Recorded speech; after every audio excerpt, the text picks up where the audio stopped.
Hello and good evening, everyone.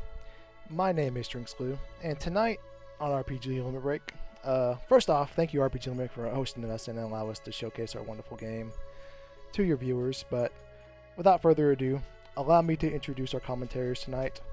We have Gretham, we have Taco Mage, and you may have seen Gretham on some of the slides playing through. That's because Gretham is a former Moogle, very decorated player. And Gretham, what do we have in store tonight for the viewers? Yeah, tonight we have a showcase of the Moogle Cup seeds. So, not only do we have you, the Moogle CEO here, myself, the winner of Season 2, the two runners tonight, we have the winner of Season 1 Moogle Cup, Papa Shango, and his mentor, One Free Fitz. We have Cheech doing tracking for us, and then we have Taco Mage also on commentary with me. How are you doing tonight, Taco? Doing pretty good. Looking forward to seeing a race of One Free Fitz and his former Moogle. We'll see if the master is now the apprentice or the apprentice now the master. It's going to be interesting to see if he can overtake his former mentor. So yeah, like I was saying, we are doing the Moogle Cup tonight. In Worlds Collide, what we have is more of like a standard flag set we call Ultros League, but for our new players, we are bringing in the Moogle Cup, which is a bit of an easier flag set for them. So big things here that I always find interesting are that unbosses, the flag is on so that we can kill them with Phoenix Downs, and that summons are resummonable. But anything stand out to you, Taco? The thing as a racer that I'm always looking at in almost any weird flag set, as well as Moogle Cup, is that rods are normal priced in the shops, which can be pretty substantial because it is like the boost that you can get at the beginning of the game to do just about anything. So, I mean, knowing that the rods are cheap, and also knowing that dragons do not increase scaling in this case, which can be a pretty substantial boost into those first couple of checks in the game if you can get the rods, bag a dragon, and then just go. So now that we've kind of talked a little bit about what we're running here, what we're also showcasing is just the Moogle Cup. It's a great place to learn the game. You get paired with a mentor, and it's just our newcomers tournament. So that's what we're going to showing off here tonight. Just a little bit of an easier flag set, kind of get people interested. We do have another Moogle Cup coming up, so just showing that off. Yeah, we're definitely looking for more people to join. So if you like anything you see today, please head over to our website, FF6worldscollide.com. There you'll find links to our Discord, places to roll a seed, and I highly recommend that Discord. It is one of the most friendly and welcoming places you'll find. We will fight each other to help you get into this game and to get learning it and get running. So definitely recommend that. Yeah, lots of opportunities to learn this game if you're interested in it. It's a very welcoming community. Like, Yeah, and I if took you're part in this Moogle Cup, and it's great. Yeah, and if you're not necessarily into the racing scene, but you just want to like learn with a mentor, we actually have a mentorship program as well, where a mentor will sit down with you and go over your seed and give you pointers and stuff. You don't have to be part of a big tournament race if you don't want to. We're happy to just one-on-one and teach you the ropes. Yeah, and then there's also the VOD review. So if you just want somebody to watch a stream that you played, just to give you some pointers here and there, there's a lot of ways to learn. Yeah, and there's constantly streams going on our Twitch feed, as well as videos going live on our YouTube. So there's lots of opportunity if you just want to watch and you want to absorb, learn by watching. And that's kind of how I got started. It was after the I think it was AGDQ run 2 years ago now that I just started watching all the VODs on this past VODs on the YouTube. Sorry. And it looks like we're getting going here. Ooh, we've already got something good. Looks like Mog with Magitech. I didn't see what else we had, but yeah, that's a good command to start with. Yep. So the thing about Magitech is you basically start with free tier 2 magic of ice, fire, and lightning with it, as well as you get a pretty powerful single target healing spell. And then if you do the Magitech facility, which requires you getting Celis and then doing her check all the way through to the last check of Magitech facility, you get 4 more attacks, of which one is the Magitech rocket or missile, sorry, which is an incredibly powerful single target non-elemental damage. It's, I think, compatible or maybe even a little stronger than Flare. So there's definitely a lot of possibility there to have an in-game build kind of available to you right away. Yeah, it's like Flare, but faster. Which Oh is yeah, nice a to lot have. faster. So yeah, what you're going to be seeing here for probably about 10-ish minutes, maybe a little bit less, a little bit more, depending on the player. We're going to be running around the world, opening chests, and checking shops. So, Yep, a and little bit of a slow start. Yeah, and available right away. Looks like we have one main free check, and they'll probably both do it. And that's with that Shadow, who is their kind of their front character right now. You can stop by what's called Gao's Father's Manor, which is on the Veldt, and standing next to the well will be where you would normally have hired Shadow during the course of the game. That's called a free check, and free checks are basically a check that you can just walk up and do as long as you have the requisite character. You don't have to fight a boss or anything. It's good to work 1 or 2 of those into your opening loop just to get some materials to get started, either another character or maybe some Espers start learning spells. And it looks like Shango is going to go up and do Moogle right away. That is a brave move that can really pay off. I think that's called the glue special. Yeah, I like doing it early. Because you get to pick between your 2 rewards, which is nice. You get some info to see who's at Kefka at Narsh, and you also get to peek what's at Yeti Cave. So it might not be the fastest check, but there is a lot of info behind the play. Yeah, and there's definitely paying off a little bit here. Getting Edgar at the top. Edgar is a top tier character to find, or an experience egg. So if he finds Locke, that might be worth the walk into the caves. So the information here is that you have 2 things available to you. One is going to be, in this case, Edgar. The other is what is held by Lone Wolf, which is the character that just jumped off the cliff. That item is not actually gone forever. If you go to the world of Ruin, he will be standing at the place where you would normally find the Moogle charm during the course of the game. And if you chase him away, he gives you whatever that other item would be. So there's an experience egg waiting in the world of Ruin if they decide to make that walk into the cave, which, if you don't find one anywhere else, is kind of worth it. It's about a minute time loss, but an experience egg will more than make up for it. Yeah, experience egg being probably, I would say, the best item in the game. Boosts your experience, and in Worlds Collide, levels are king. So much of the damage formula is based off of levels, so getting those levels up is important. Yeah, I would say it would really depend on what they're looking at during their opening loop here, because levels mean a lot to physical attacks, especially a little bit less to magic. But if they find, a Ragnarok, a VK, an Atma weapon, then they're probably walking up to get that experience egg. Yeah, Oh, yeah. Fire rods. Rods. Yeah, I guess we both saw the same thing there. All right, so we got rods and Narsh. So that is a big seed opener right there. And we can see, actually, Fitz doing a very classic opener here. He went to Returners as his second stop, and now he's cleaning out South Figaro. This is pretty much what I would call the classic start, which is Narsh into Returners into South Figaro. And then if you're not feeling like you have quite enough, then he may switch over to the World of Ruin and do the front side of South Figaro there as well. Yeah, there's lots of different ways to approach it. Yeah, like I say, this is classic. There's what I call the Jackamus, where maybe you loot one area, and then you go right into check. So there's a lot of variants you can do, but it looks like both runners here are liking to get that early loot. Yeah, and I was looking at Fitz's screen. I didn't see, what did Papa Shango pick up at Gao's father's house? He got a Magicite. I didn't see which one, but he did get a Magicite. And we see him going in to check Throne Room in South Figaro. So because he got Esper? Because he got Edgar, he's able to walk up and do this free check as well, which is actually pretty huge for getting a couple of things right on the... and he gets fixed dice. Nice. Yeah. So that's going to definitely incentivize getting that experience egg. Yeah, fixed dice are probably loved and hated both equally. They're a very RNG dependent item that you roll, 3 dice will pop up on the screen, and based off of those dice is how much damage it can do. And depending on how your RNG is, it can do absurd amount of damage or no damage. Yeah, I like to think of them as a great starter weapon.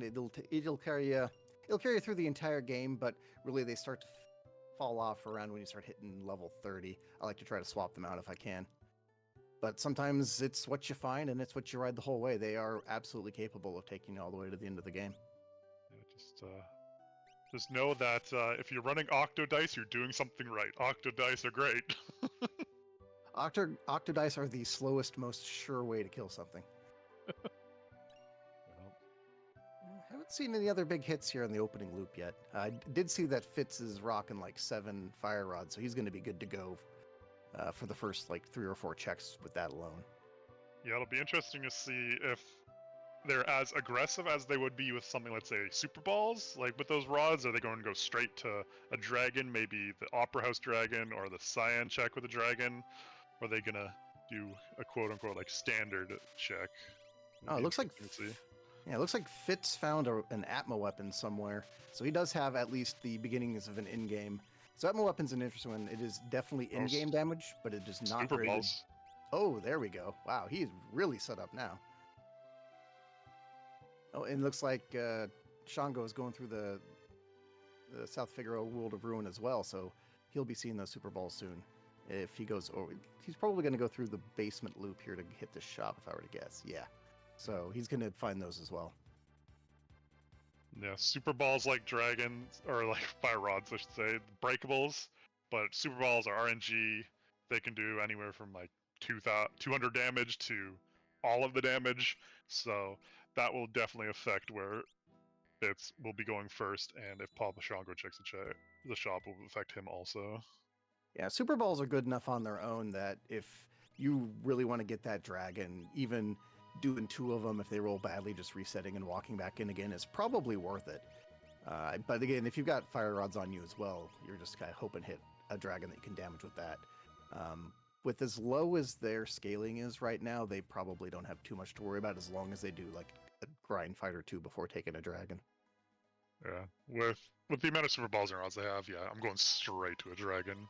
Dragon just gives so much XP in that chance out loot. And it looks like Fitz here is about to do Doma Siege. It would be interesting to see whether or not he takes any of the side fights as a grind beforehand. With Super Balls, it's not as big of a risk as if you just do that, do it fully, without anything. So yeah, Super Balls are just that nice safety net to have. And finding Setzer there, so that's going to be his 4th character.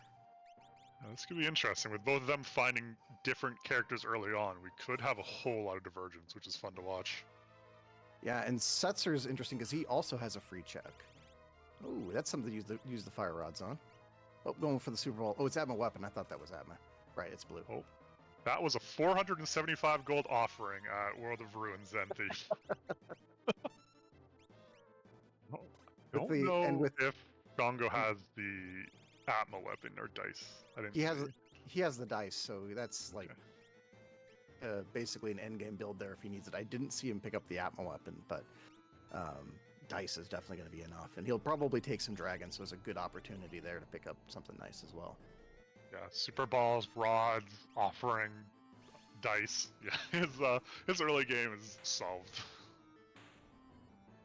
Yeah, and then there's Atma weapon going down. Got a little bit singed there with some quarter, but otherwise was pretty straightforward fight with those Super Balls. Little spicy doing it at level 3, but hey, he gets through it. Ooh, somebody learned Bolt 3. Well, there we go. That's mid and in game right there. Yeah. Okay, so Shadow can use fixed dice, so that is good to know that somebody can actually use fixed dice. That always sucks when you get an offer and get fixed dice, maybe get an Atma weapon, and then nobody can use the weapon.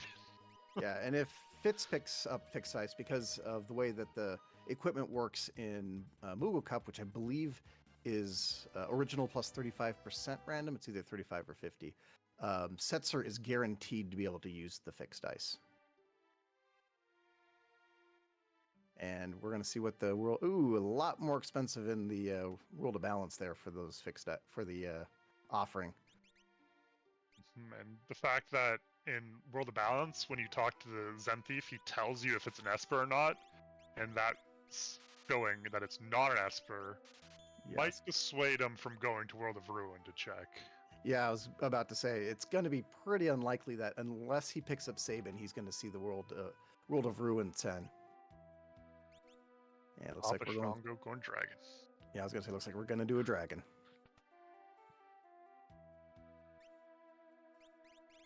Now, there's only one dragon that you'd really not want to see here, and that's Vanilla Dirt Dragon. Hopefully, I didn't just call that into being. Okay, it's just Stormy. Okay. Stormy's one of the easier ones early, as long as you're not level 4. Yeah, and having that bolt beam to hit the weakness is nice. Yeah. And Stormy at this level likes to do a lot of physical countering, so generally a pretty well behaved early dragon. Yeah, you don't want to run into something like a blue dragon or a white dragon who's just gonna spam AoE on you. Yeah. AoE magic at the beginning of the game like this is incredibly dangerous. But yeah, Stormy's a pushover compared to that. Alright, looks like... Yep, it was Mog with the Bolt 3. I was looking for that. And that's right. And another thing that's nice about Stormy... Oh, another offering. Okay. Well, Fitz will probably get that one if I were to guess. Opera Dragon's a pretty no-brainer in this flag set. In fact, that's where he's going right now. So Fitz is about to get his offering. I didn't see if anybody could use that Atma weapon or not, so... Well, Edgar will probably using it with Oh, true, Edgar can use it, if he gets them. Yeah, I was going to say that if Papa Shango gets the Atma weapon, he'll definitely be able to use it. I don't know if Fitz has anybody who can use it yet. That's interesting, though, that Shango has the Atma weapon user and Fitz has the fixed dice user, but they each have the other weapon. True. Yeah, Papa Shango on his second dragon here. He's gone to the school of glue, where you always be killing dragons.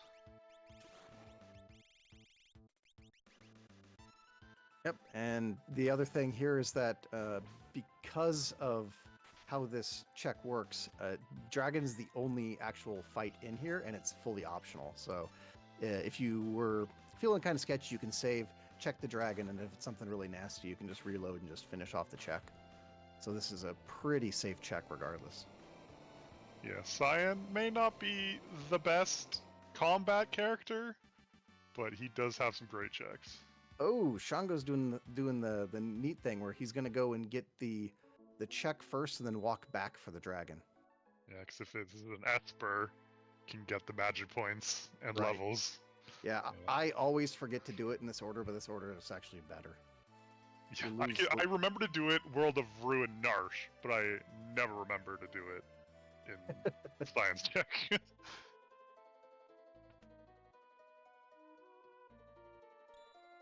All right, looks like there's also a Magicite at Setzer's free check. Well, that's getting us tied up here now at 4 and 2 on each side by the looks of the counter. Yeah, though Papa Shango did just get Ramu from. Oh, did he? Okay. Check. Oh, I guess they might have bumped the tracker up already when they saw it. Yeah, I think that's accurate. I think they're both at 4 and 2. It's interesting that, yeah, they've synced up on checks, but have taken wildly different routes to get here. Yeah, I wonder what overlaps. I guess it's the only overlap Opera Dragon? I think so. I think they've all done different stuff aside from Opera Dragon. Yeah, they follow similar looting, but yeah, checks have been completely different. This is a spicy one. We'll have to see how much Aqua Rake does. Yeesh. Oof. Okay. Well, hopefully you'll get... Nope, that's not the way to roll, Shadow. No, Shadow, roll better. Shadow? Shadow, please. Oh, God. Oh, no. Oh, there we go. Okay. I guess I'll pray to the Super Bowl. Ooh, we got Rexol in the sky. Oh, there. 4,300 from Edgar on his Super Bowl. There we go. The Blue Dragon. Yeah. We got actually a relatively easy boss in Worlds Collide who is a incredibly obnoxious boss in vanilla. Rexol in the sky with Soul Eaters. So in the vanilla game, he does something called Zinger. Ooh, EXP egg on the Thunder Dragon there. Or Thunder Dragon spot. Or, that's not Thunder Dragon, sorry, that's Wind Dragon spot. Trying to do two things at once, my brain doesn't do either. Anyway, so what Rexol does is Zinger, where he will inhabit one of your characters, and the only way to get him out of that character is to kill that character. But you don't have any way of knowing which character it is. We got rid of that in Worlds Collide because that is slow and kind of obnoxious. So now he just sits there and you can pound on him. He is got very little physical defense, but very high magic defense. So generally, if you can, you just want to wail on him. Yeah. What is annoying about it in this run specifically is our offense is Super Ball, which will RNG pick a target, Fire Rods, which Rexel absorbs, and then Fixed Dice Offering, which are also RNG targets. So this is a very specialized situation where Rexel is annoying. Not hard, but annoying. Yeah, Rexel gets kind of spicy when you've got lots of unfocused damage, but Fitz gets through it okay. And we've got Shango going for Floating Continent, which that's a bit of a spicy play. But I suppose there is a lot of risk rewards here, because if it's 2 characters, you are miles ahead by doing it. But if it's 3 Espers, you might be feeling a little sad. Floating Continent seems to be one of those checks that people like to do early, and then if they don't do it early, seem to ignore it as long as possible, just because it's such a long check. Yeah. So the cool thing about Floating Continent is that it offers you 2 pieces of guaranteed progression. So it's 3 checks, or 3 possible points of progression where you're going to get something. The first one, which is the one that you're going to get right when you land on Floating Continent, has to be guaranteed progression, which in the terms of the randomizer means it's either an Esper or a character. It cannot be a dead check, or which in this, for Worlds Collide, a dead check is just an item. The second check, which is when you fight Atma Weapon halfway through the Floating Continent, that one can be an Esper or item rather, but it cannot be a character. And then the third check is also guaranteed progression, so it's always going to be an Esper or a character.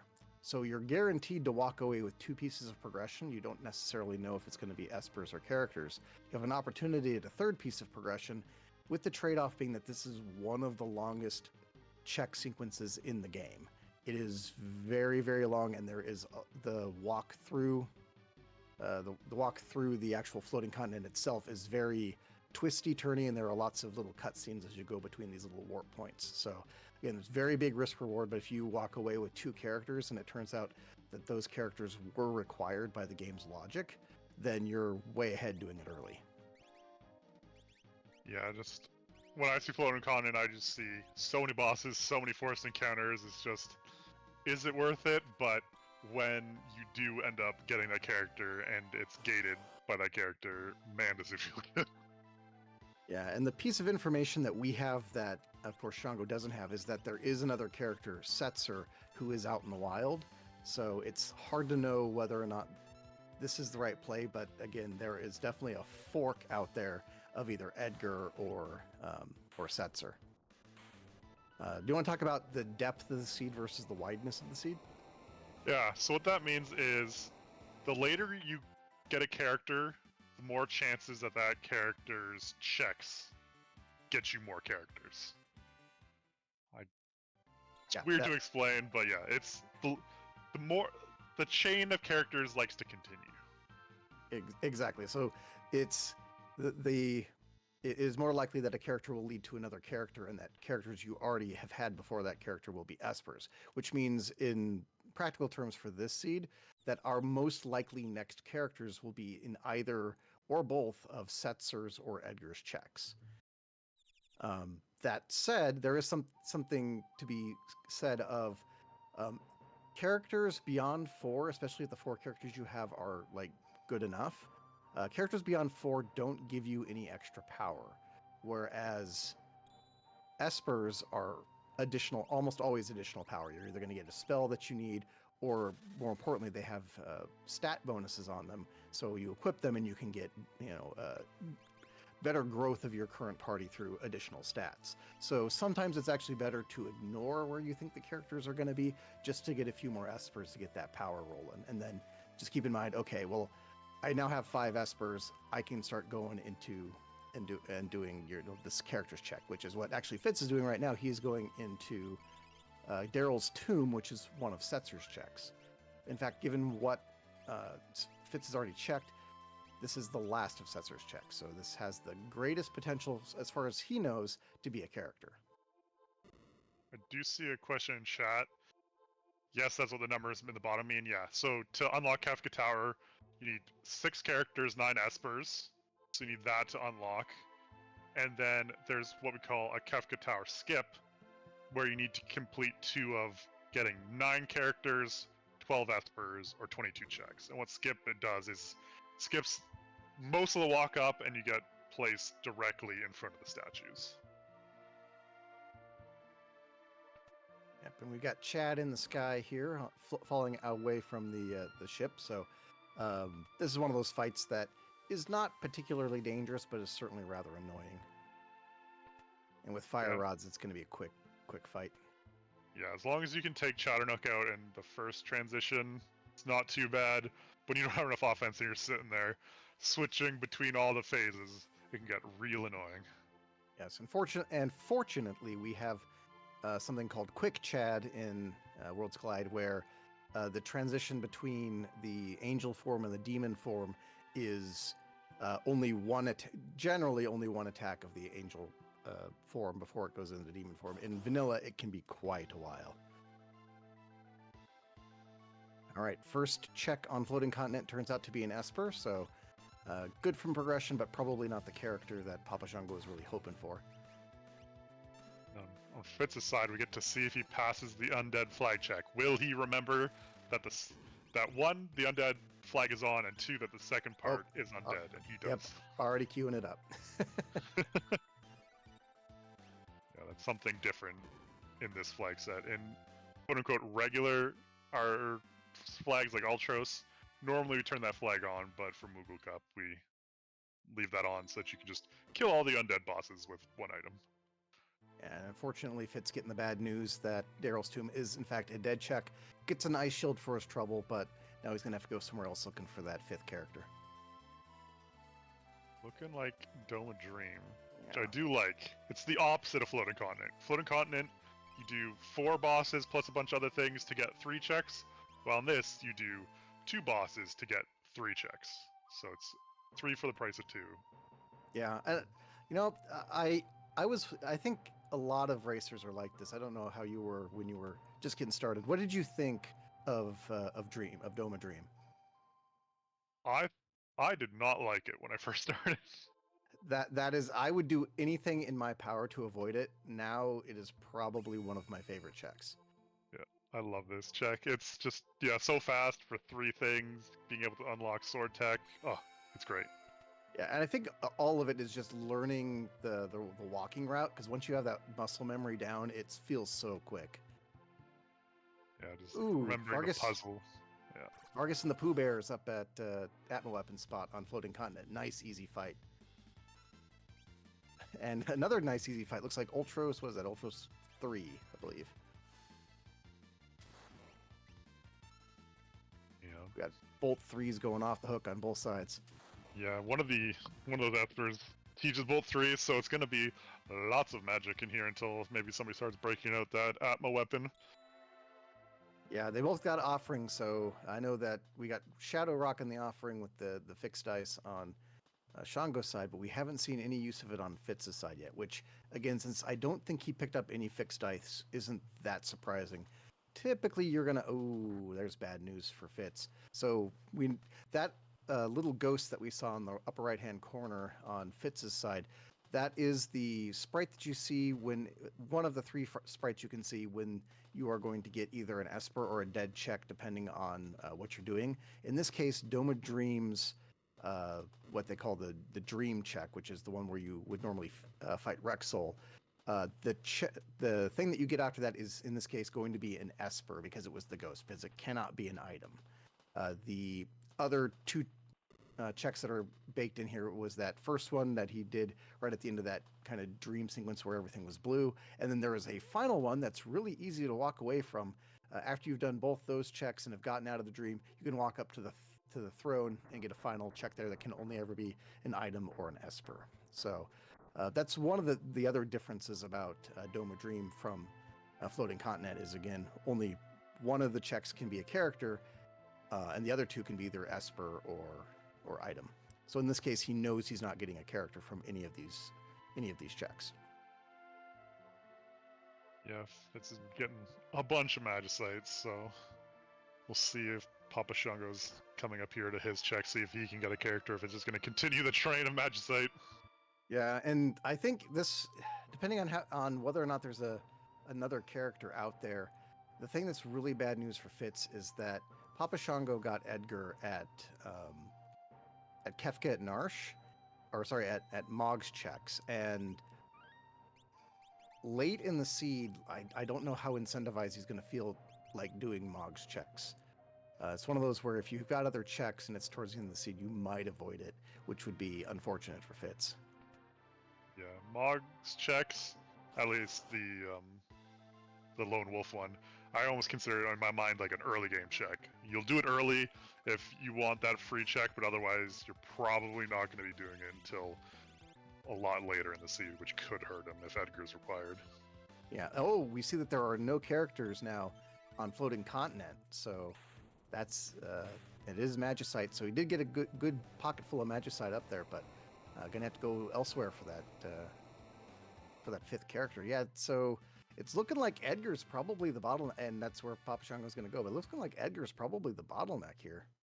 Yeah, because it's either one of Edgar's checks, Moogle Escape, or Shadow's Velt Cave, I think, are the three we haven't seen. Yeah, that sounds right.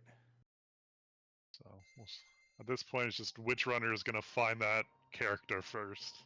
Yeah, I'm betting Fitz is going over to Shadow's Velt Cave next because it's kind of close by to where he's at.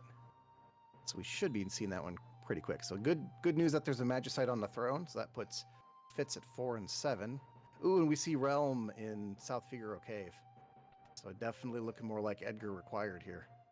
And we do like to see Murder Child, especially when there's an Esper with both three, or multiple Espers.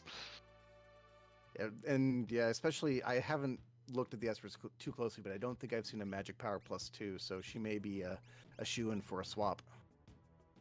Oh, so Fitz side of +1 Magic Power. Yeah. That's another thing, is that if you've had somebody riding one of those since the beginning of the seed, it can be not the best choice to swap in Murder Child if you've already got the Magic Power going. Yeah, you would like to get those stat boosting Espers early and sit them on one character for a long time rather than seeing it late and just getting maybe 5 levels with it. You want to see that early. Oh yeah, it looks like Cyan's getting prepped for the swap out. Nobody seems to like Cyan. I mean, it's fair. He's so fundamentally unlikable as a party member. Yeah, just so slow and can only usually do physical moves. And so if he doesn't roll a good physical ability, then he's pretty useless. Yeah. Although occasionally it works out and you do have a magic sign. But we're seeing on Fitz that there's another Esper in Velt Cave. So again, still on that character hunt. So again, increasingly looking like Edgar is an actual seed bottleneck. Ooh, natural magic lore realm. Now that is a Murder Child. That is an end-game build in one screen right there. Holy cow.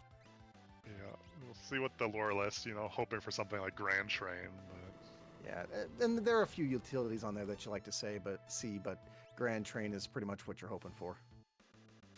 Yeah, you can also do good with Arrow, Big Guard, and Pearlwind. Oop, not going into Ancient Castle. Probably the right choice if you're looking for another character at this point. Yeah, Realm has one pretty quick check and then one longer check, so probably gonna maybe go check out the Esper Cave. Yeah, Esper Cave is also peekable too, so that's a good one to just run into. And where Papa Shango is, he probably will do it either way. He still needs quite a few Espers in pocket. Yeah, at this point, just hoping that there's characters somewhere other than the Ancient Castle, because that would feel terrible for him to go out and then have to go back.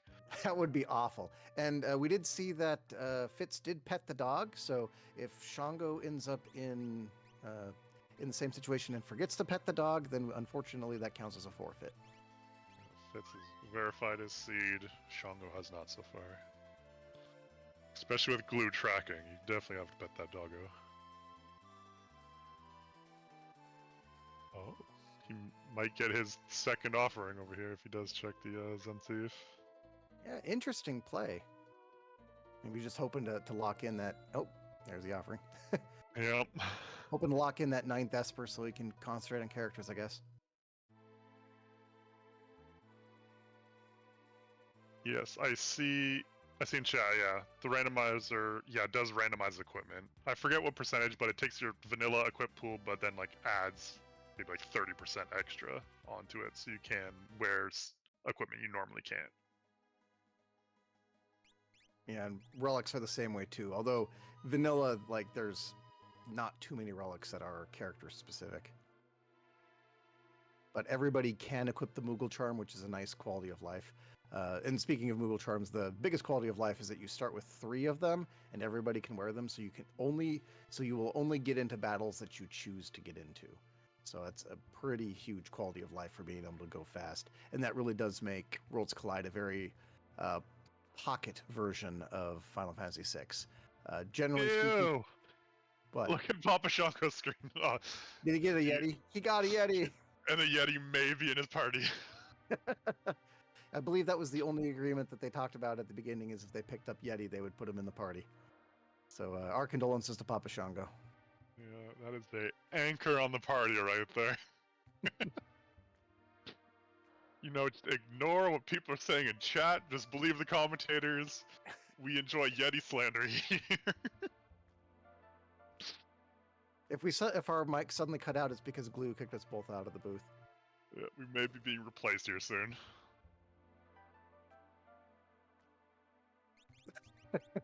Oh, I see. I was like, I think Fitz was taking a moment to think real hard about that experience egg, but he's just unequipping Cyan. Yeah. I mean, it is a tough choice in a way. Like, XP eggs are very good. Not as good now that you're half an hour in, but Yeah, I mean, if this were Yeti, I would probably let Yeti fall, to be honest. yeah. All right, we'll see if Fitz takes the shortcut down, and looks like he's going to. Well, he does need one more Esper, so this is a solid chance at it. We'll have to see if he goes right into Moogle defense at the bottom, or if he nopes out and starts doing Edgar's checks. He is gonna get Saban here. I did see that in the Yeti, in World of Balance. Yeah, so, at the Yeti peak spot. Yeah. So he'll just need that one last Esper.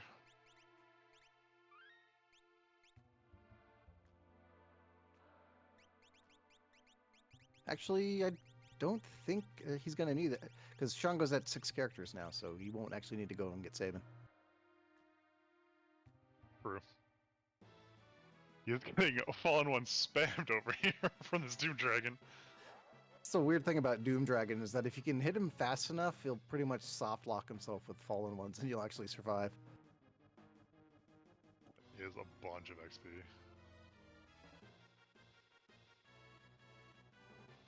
All right, time to see if Fitz goes for... Oh yeah, Fitz is going for skip. Yeah, there's a particular way you can walk that you can just slide on through all these guards and not have to do any fights. It's nice to get past those regular brown soldiers there, just because when you fight them, they respawn. So it can be, once you touch one of them, you could probably get stuck into like 3 or 4 other fights. So it's nice to skip that. Yeah, and as a newer runner, that's one of those things that it takes a little bit to get, but once you finally figure out skip it and get it locked in, it feels so good. Yeah, just setting up a save state and just practicing isn't bad.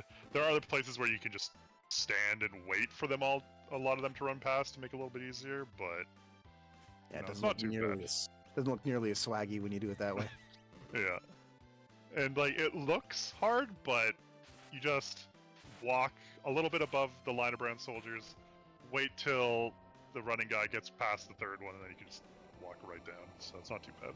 Yeah, it's definitely not frame perfect, thankfully. Yeah. I know some people use audio cues, I believe. So we have a thing where we can change the music, and I know a lot of people don't like to change the music, because I believe they can use audio cues on there, if I'm not wrong. Yeah, I think from the start to finish, yeah, it is audio synced, because you never go into a battle if you do it correctly. Yeah. All right, so we've got Papa Shango cleaning out the train. Going to get the good news that there are 3 Espers here, which is probably what he's hoping for. And we see Fitz noping out of Moogle defense, which, whether or not he realizes it, was the correct choice probably. Although we don't know what's in Moogle defense. He might also be saving and then going back in and peeking it and then resetting out of a bad. Nope, he's just going to go. Yeah, since he has those 9 Espers now, he just needs that last character. All right, going to do a throne check. Hoping to get that fast one in. Yeah, but he's doing the wrong Edgar check. He needs Yep. to go to that cave. Or engine room, I should say. Does get the fixed dice, but he's already got an Atma weapon, so... Oh, but he does have 2 offerings, so we may still see dice spam. Yeah. Would have liked those maybe like 30 minutes ago, but hey. Yeah. All right weapons and all right weapons. I don't know if... I haven't really been paying attention to what Setzer's doing. I probably bolt 3 like everybody else. Yeah, when in doubt, just tier 3 magic. Very good choice, especially with the earrings. All right, so yep, Fitz is finally going to go and check out South Fierro Cave, which he's going to learn is going to be his go mode. Yeah, he's going to be getting go mode here at around 40 minutes. That's very quick. Yeah, once you've done a lot of practice on Ultros League and gotten good at it, once you do Moogle, it just feels like you're flying. Yeah, you just get so many strong items, you just have so much power. It just feels like you rolled like a god seed on Ultros League. It's a very empowering flag set when you're just getting going, and then even more so when you decide to just kind of run it as a fun little run when you've got your legs under you. Yeah. Oh, unfortunately, Papa Shango either forgetting that Ghost Train is undead or that the undead flag is on, and he is beating up that train. And unfortunately, we didn't see any blitz, so we aren't getting to see the suplex tonight. Yeah. Sorry, ladies and gentlemen. So can't verify the seed that way. So maybe he'll pet a dog. Yeah. Although, oh yeah, he's still gonna need what, 2 Espers after this one, so we may see that yet. Oh, Fitz doing a little bit of late game looting, maybe hoping for just something. Yeah, remember, any chest you don't check has an Illumina or an EXP egg in it. So. Yeah, I always say that's an Illumina that wrong warp shoot of the credits. I mean, Illumina's already strong, but man, that sounds like a good Illumina to get.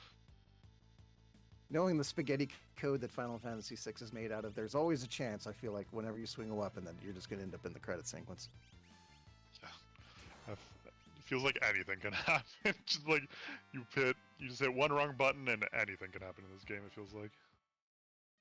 Yeah, I personally rediscovered a bug that had only been reported once about 6 years ago. I discovered it the other day when I soft locked myself with it in a different, I think it was draft async seed. Had to do with freeze. I was like, really? We're this far in and still finding bugs? Yeah. Lots of ways to soft lock yourself in this, especially if you're playing someone like Y remove. Ooh, Oh, VK yeah, for Y. Phoenix down. Yep, so we're going to see Fitz making a break probably right away to Kefka's tower. I don't know if he needs anything. Maybe sleeping bags if he hasn't picked up anything. Ooh, we're seeing a Coliseum check. Oh, yeah, well, if you got Omaro, you kind of have to. Yeah, that's like the one job he's good at, other than piloting the airship. He's taken that pilot license out for a good long ride most of the time. Yeah, he's a very good airship pilot. Ooh. VK. How many VKs is Well, one of them was Realm. I don't know if Realm is really what you want your VK on. I don't know if he's got a Genji glove. I mean, Octo VK, pretty strong. Yeah, it's true. Octo VK on pretty much anybody. Yeah. Yeah, getting that nice screen pixelation there. Sweet poison walk.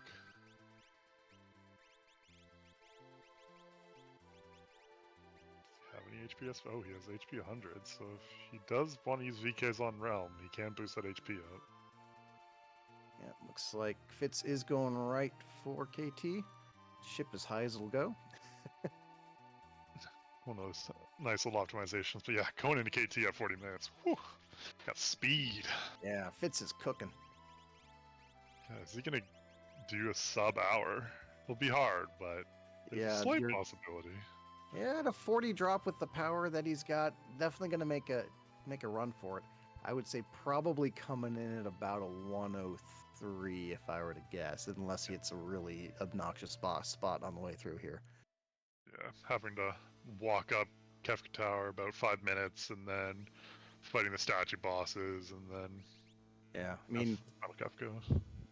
3 really nice statue bosses and a well-behaved tier 2 could still send us under an hour, but with your standard rando luck, you're probably looking at about a 103. Yeah, I haven't seen what we have for commonest protection, if you have mute or if you have any good instant deaths, so it'd be interesting to see that on the fight.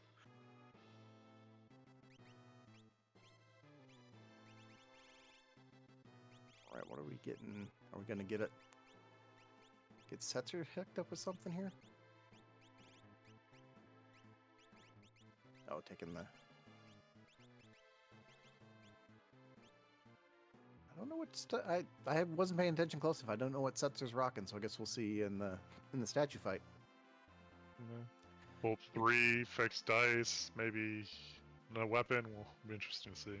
Yeah, as we can see, Papa Shango walking up to the World of Ruin Narsh. So This is an interesting play. I think it's for specifically to pick up Sabin because he's got really, really quick checks. And there's a good chance for an Esper. So I'm thinking the play here is to lock in Sabin real quick, get possibly an Esper from Tri-Talk, and then run over to Barren Falls. Oops, Yeah. sorry about that. Red Dog's nice just because it's either an item or an Esper. So possibly get that Esper, and then yeah, Sabin has some quality checks.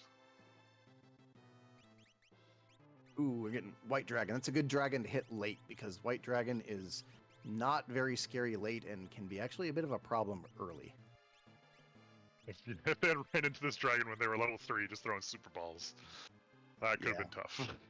The nice thing about White Dragon is that no matter what level you hit it at, it doesn't have a lot of health, but it can triple Scar Beam right off the bat without you being able to do anything about it, which can be murder on a level 3 party. Yeah, sometimes the game just says no. All right, we are coming up to Inferno spot in KT here from Fitz's side. Get to see who Inferno is today. Ragnarok for Papa Shango. And we got Yeti dabbing in the Inferno spot. So, as per usual, if you have a dab emote, just spam that in the chat for the next few minutes, and you can join our Yeti here. Yeah. Luckily for him, did not see the party Yeti, so he didn't have to put that into the party, but he does get to beat up the Yeti. Oh, is Papa Shango gonna pass his math test? Ooh, yeah. Well, 3 out of 4. Yeah. Not bad, 75%. Yeah. That's solid B. Yeah, Realm going to town with that VK. Ooh, rude. But hey, at least when you can pop a Phoenix down on her, she'll be low health for that VK. Alright, Morrow getting cleaned out here. And, oh, Doomgay's being very rude. Oh, good thing. Good thing Stan took 0 damage from that.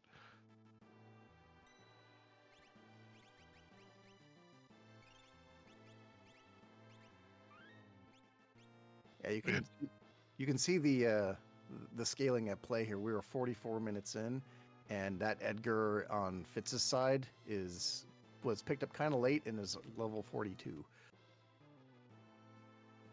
Yeah, on Papa Shango's side, it looks like both Cyan and Realm are using VKs, so that's gonna be some power. So I guess those two going down in that fight. Oh, and it's a dead check. That's unfortunate, but it's another EXP egg. I mean, everything's over level 40 already, so I mean, while the EXP egg is nice, I mean, not really needed at this point, he just wants those Espers. Yeah, I mean, I guess having 3 or 4 more levels on Realm, especially since they grow as kind of a square, it is going to be that much more power going through KT. Yeah, especially when you have that Esper with 100% extra life, just being able to boost that health pool up because VK takes your max health versus current health difference and adds that to the damage. So VK, you want to be low health, while on Fifth's side with that Atma weapon, he wants to be high health. So a little bit different on each side. All right, just grabbing. Oh, that's right. We had to fight first, and it is the Stooges. Not a fight that you kind of ever want to see, really. It's not dangerous at these high levels and high power. It's just kind of long. Yeah, at least you can see it here. Running into it in Kefka Tower, if you're only using one character, and Oh, yeah. who doesn't have the greatest offense, and they pop Delta hit, that could be annoying. Oh yeah. Especially if you hit them with your character that's got kind of middling offense and doing something kind of inconsistent like Dragoon jumping or something, they can be a real problem. Yeah, and then in chat, yeah, VK very strong. It's nice because yeah, it takes a difference in your health. But then what's really good about it is it doesn't get a damage reduction from using the offering with it. So that's why people love VK offering, Atma offering, fixed dice offering. They're all weapons who don't have their damage get reduced by offering like other weapons. It's one of the big, I guess, 4 that can really be said to be offering viable. Technically, most weapons can make use of it to some degree, but VK, Atma Weapon, Sniper, and Maneater are the 4 where they have an additional bonus that is unaffected by the offering's damage reduction. Yeah, Sniper, not like the most sexy weapon to see, but when so many of the final Kefka Tower fights are floating, and same with Maneater, some of them are men. It's those damage boosts can be nice. Yeah, Sniper's so nice when you get the quad throw with offering. It just, there's something that feels just so juicy about hearing that big old smack. Yeah, or like Rage Sniper. Yeah. Yeah, that animation just feels good. That's definitely another thing, kind of like the Dome of Dream check, where when you're new to the game, you might not think it's great, but the longer you play, the more you appreciate it. Oh, we have Vanilla Poltergeist. Spicy chicken. Yeah. But we got Atma offering on Edgar here, so that should get him through okay. Got to stop on Realm, so we'll probably see the blaster come out. I doubt Realm still has her memento ring on her, but that is one cool little manipulation. Yeah, she doesn't have it. One cool manipulation you can do on Poltergeist is that if you have instant death protection on the person who gets stopped, he will just waste every single one of his turns trying to blaster that character until stop wears off. And then if you're wondering why Atma Weapon's doing so much damage, because in the vanilla game, I believe its damage is divided by 64, but we divided by 32. We have stronger Atma flag, so that's why Atma is a lot more used in the randomizer than in vanilla. Yeah, it makes Atma Weapon viable because in the earliest versions of Worlds Collide, that it was just vanilla Atma Weapon and nobody used it because you never got to levels high enough that it would actually do anything. The change from being your damage divided by 64 to your damage divided by 32, quite large. Yep, and Papa Shango seeing the good luck that Velt Cave is an Esper, so gonna pick up his 8th. And I guess Cheech, now it's time to unleash the check for us on Papa Shango.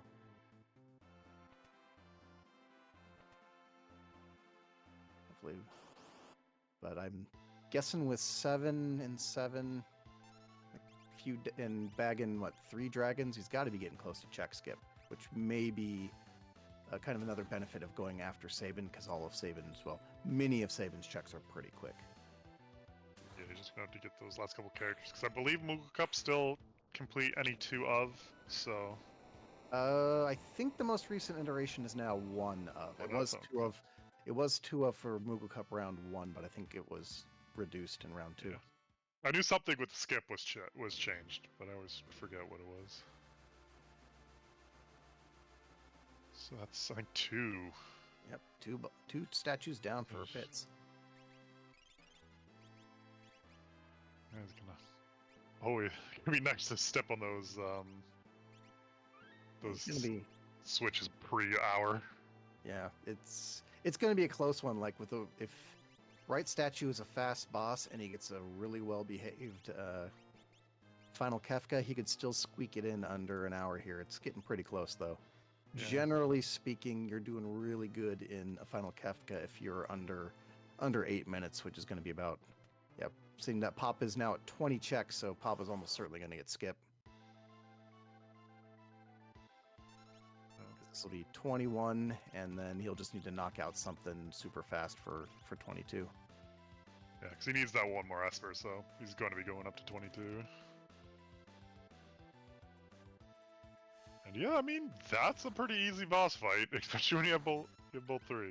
Yeah, it's going to be close. I still think he's going to come in a little over, just because Tier 2 can really, even in pretty much any flag set, Tier 2 can really give you the business if it wants to. Yeah, especially if you don't have the tools to kind of alter the enemy, like mute and instant death to make it easier. Yeah, and sometimes Tiger can just decide, hey, this is going to take you an extra 3 minutes. Yeah, if you get Tiger low and he decides to zombie your Atma offering user, well, I mean, it's not too bad with Atma weapon, but I mean, if it was a VK. Yeah, and if you don't have mute, the best thing the most terrifying thing to see, I should say, is the word muddle appearing at the top of your screen. Yeah. Well, with a lot of Kefka's fight, the most terrifying thing on that screen is your own party. So you do not want your own party turning on you. Yeah, all right, we're on which is 52-10. 52-10, so it's going to be pretty close here. So as we get into here, each section of Final Kefka, there are 4 pieces. Each one has its own little idiosyncrasies, so we will go over them as we hit each specific tier. And a fun game we like to play is guessing how long this final fight is going to take. So put your guesses in.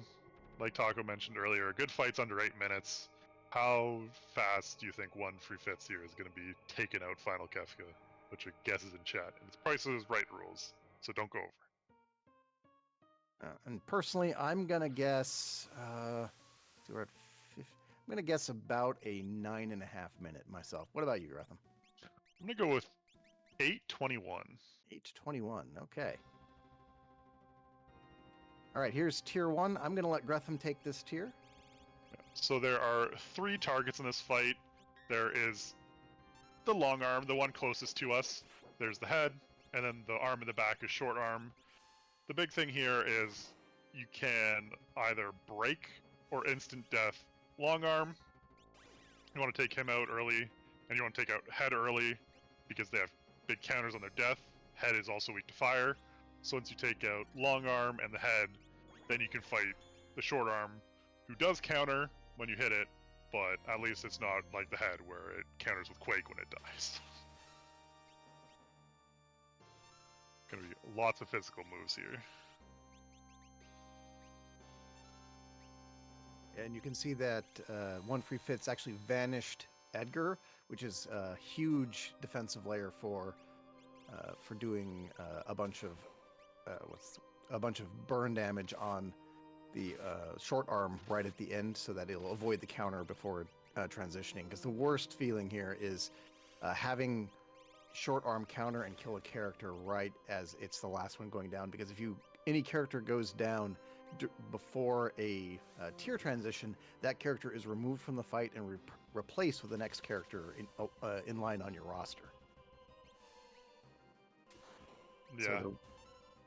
So since we're almost always going into this fight with 4 viable characters, losing any character is usually a huge setback. Sometimes you have a burner character who doesn't matter as much, but generally you want to try to avoid having anybody go down right before a tier transition. Yeah, and a nice thing on this Moogle Cup flags is you can resummon Espers. So if you've had something, let's say a Fenrir or Golem, since so many of the things here are physical, you can avoid all that damage. And you can see Fitz here spamming Shout here, trying to finally petrify Long Arm, which he finally did to one-shot it. Yeah, the interesting thing about instant death in Final Fantasy VI is that there is something called a stamina dodge, and it's close to 50% on most of the in-game bosses. And the only thing that bypasses that is Sword Tech 8. So it can be sometimes quite infuriating to try to get instant death on the ones that are weak against it in these tiers. Anyway, we're coming up to tier 2. This is the 4-part boss. The 4 parts are Tiger, who is there on the bottom right. It looks like a tiger head. There's the aptly named Hit right above Tiger. You can guess what Hit does. Right behind Hit, where that lady wearing the red dress is, that's Tools. And then at the far back is Spell. Notably here, Spell is weak to Mute, and Spell only uses spells. So if you have Mute, you can take him out of the fight. Tools in the center there is weak against instant death attacks, but not break like tier 1. So anything that is a true instant death attack can affect Tools and remove her from the fight.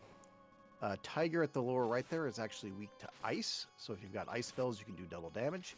And Hit at the top there is weak against Stop. So if you can cast Stop, you can actually remove him from the fight for about 64 seconds, if I recall the timing on that. So there are definitely ways to control this fight. However, each one of the parts gets a free attack right at the beginning, and sometimes those can really change what's going to happen. Yeah, tier 2 is kind of like the troll tier.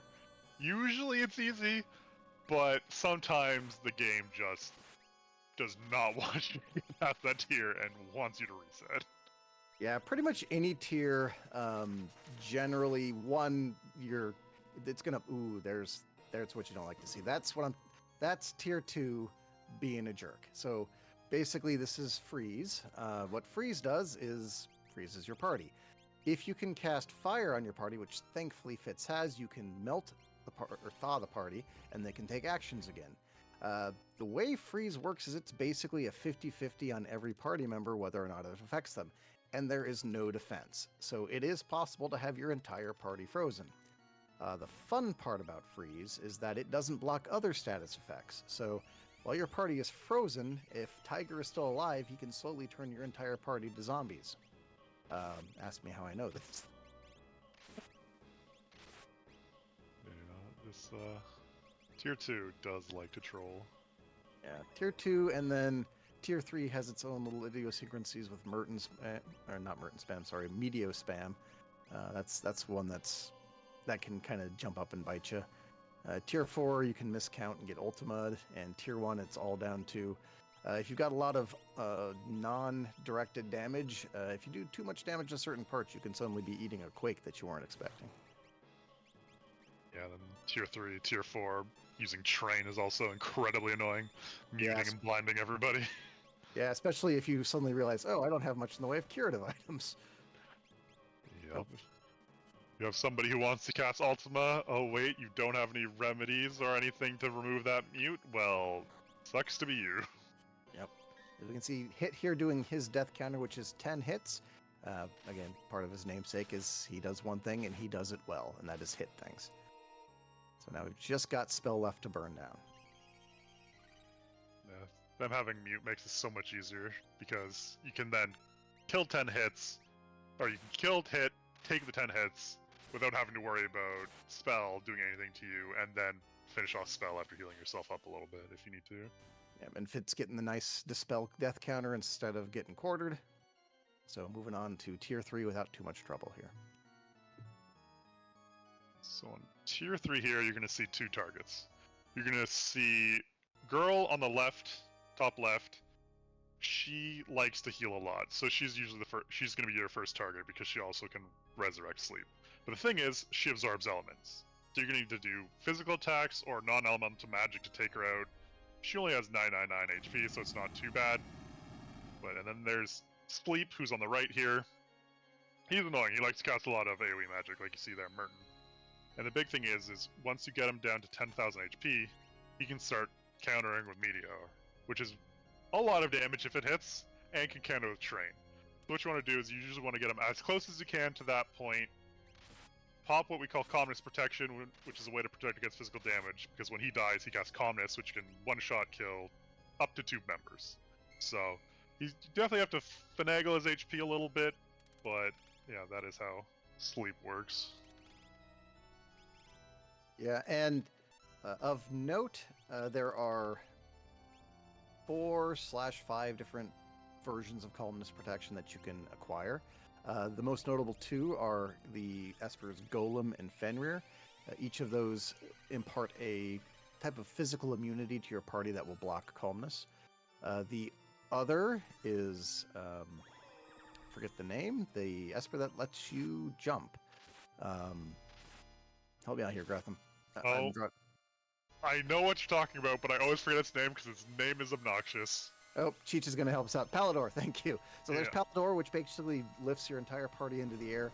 And then if you queue up an attack with each party member, when you land, they will execute that attack. So in that case, you're putting one party into harm's way. But it is a good way to essentially jump over Calmness.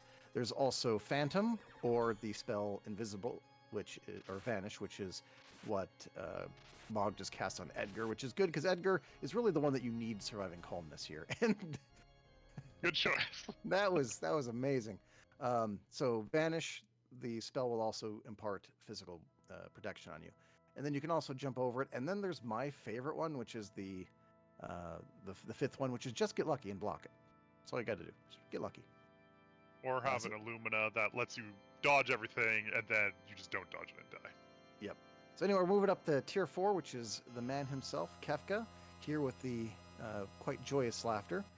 Tier 4 is essentially broken into 3 parts. There's the introductory phase, during which on his first turn, he's going to cast Follow on your party unless you can do 30,000 damage and push him into phase 2. But anyway, phase 1, basically he waits 1 turn. You guys get kind of an opening attack for each character. If you can do enough damage, you push him into phase 2. Otherwise, he unleashes Fallen One, which will reduce your entire party to 1 hit point.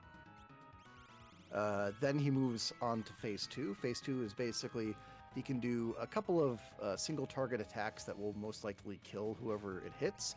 He can also do a couple other things that are not really important. But the big thing is that after 2 rounds, or immediately into moving into phase 2, he will start what's called Goner Charge, which this big laughing head appears in front of him, and then you see, the screen start to shake and stuff. During this time, all of his counters are disabled, and you're trying to do as much damage to him as possible. Because at the end of Goner Charge, he unleashes a full party AoE defense piercing attack called Goner. It is split among the party, so the more people you have up, the less damage each of them take, but it typically does just around 2,000 damage to each party member. And he does that between 30,000 hit points and I believe 50,000 hit points of damage. When you get him about 10,000 hit points away from death, he moves on to phase 3, which is exactly like phase 2, except that he has a 33% chance of countering with Ultima, which will do around 3,500 damage to every single party member. So the trick here is to, if he is in that phase 3, to either be really brave and attack him anyway, or to wait for a Goner Charge where you know he cannot counter you. And Fitz, I think by the math, should be getting to crack POW here right now. Yep, and Fitz is the winner at 104.02. That is a solid time. I don't know, I'm disappointed. I called him at a 103. I'm gonna have 103, true. A little slower than I thought, Fitz. It was that getting almost full party froze. So we'll blame that on tools. Tier 2 does like to troll. We see Papa Shango coming up here into Tier 2. So probably going to be about 4 to 5 minutes behind, but making his way up right now. And there's that. He's already got mute on. I saw that muddle and I had that instant moment of panic of, don't do it to the VK user. And Realm is swinging. Yeah, making up some of that time loss of not getting lucky with those Espers on just having a ton of power.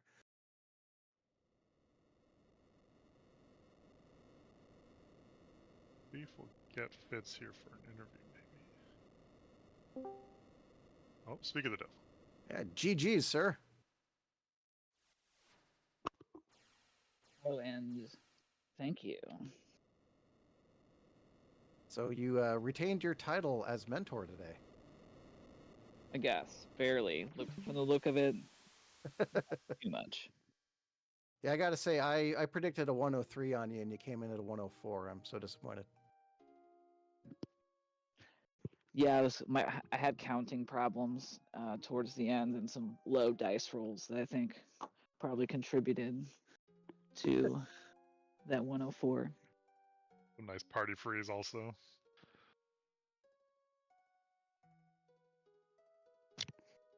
Yeah, it was interesting. I knew I was in for a tough race.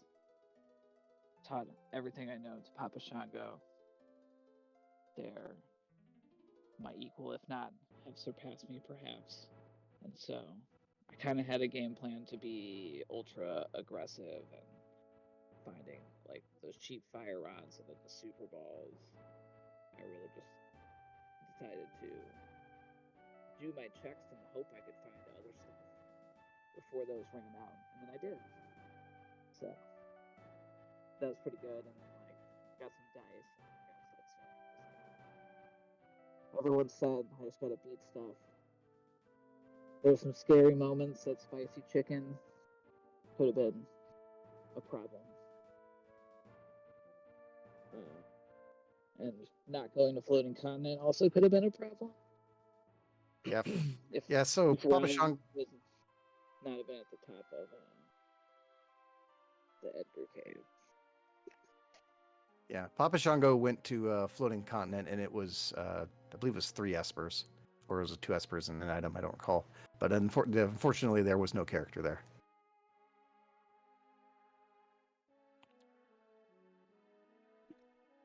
Ooh, were they skipping in?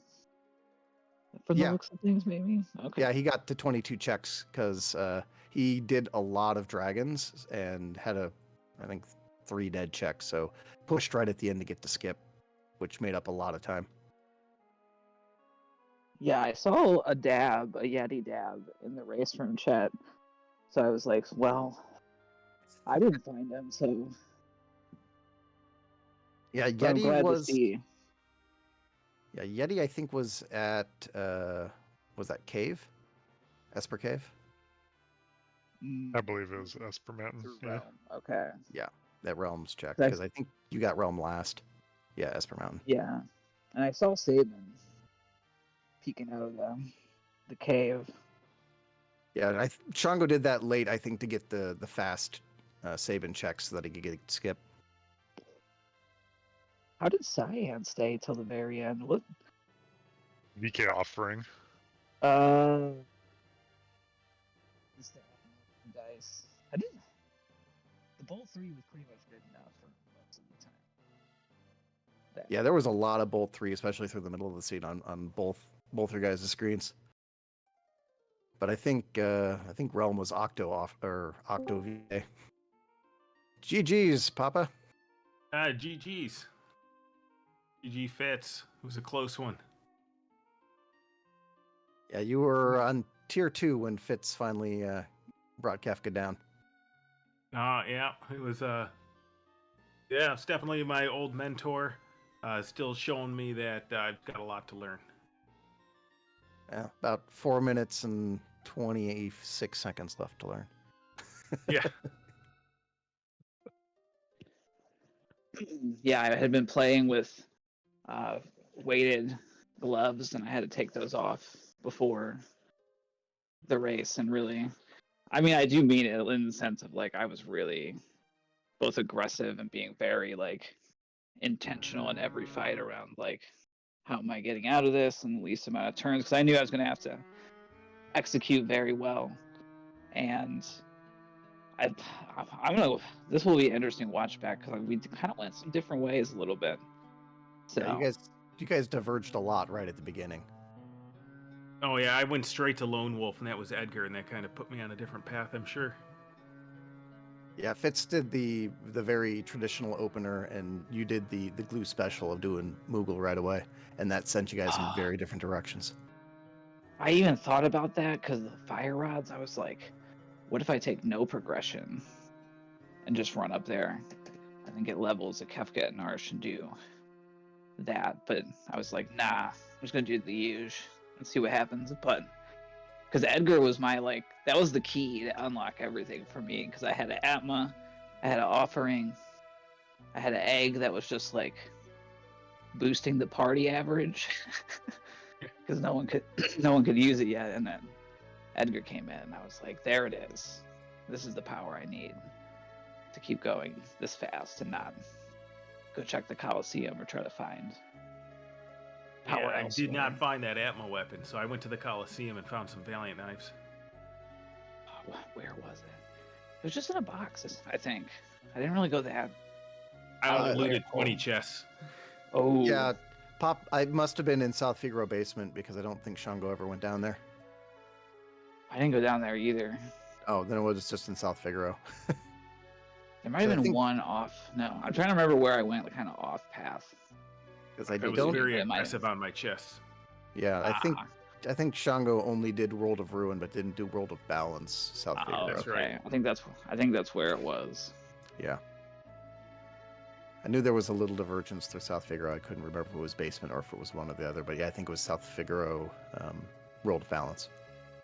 But anyway, since we're here to showcase the Moogle Cup, I guess I'll ask you first, Fitz. Recommend the Moogle Cup. What can people expect, and what good things do you have to say about it?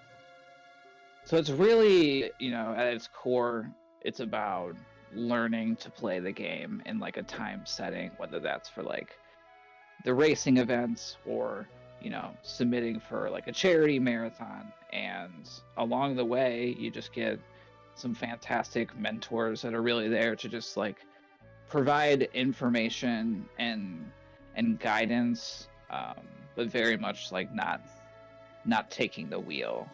So it's it's always good when this one was not really the best example, but sometimes we can run into a wall, and it's nice to have an experienced voice that can after a first bounce off of that wall, kind of guide well, let's try this different approach and see how that goes. So I know that it also makes me think about my fundamentals as a mentor, and I think every time out of a Moogle Cup I'm playing a little better. So that's also a plug of why would I sign up to be a mentor.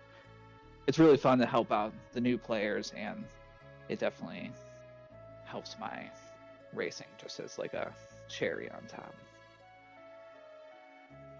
Awesome. And I guess for Shango, from the perspective of a Moogle, what good things do you have to say about the Moogle Cup?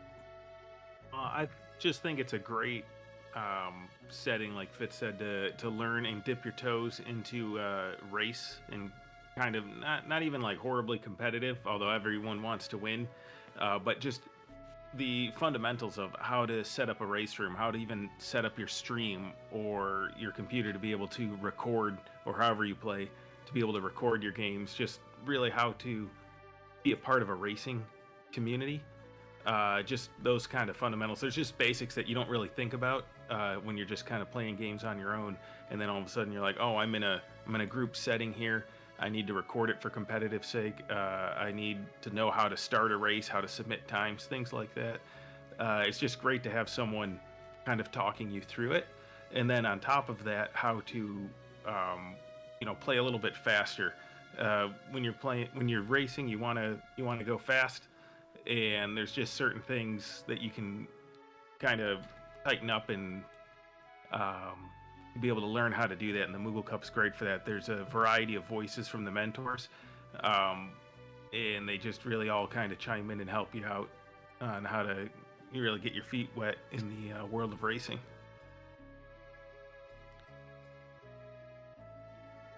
Awesome. Well, guess I'll hand it over to Gretham if you've got any questions for these gentlemen, or if there's anything you want to plug. I'd say that now's your moment, sir.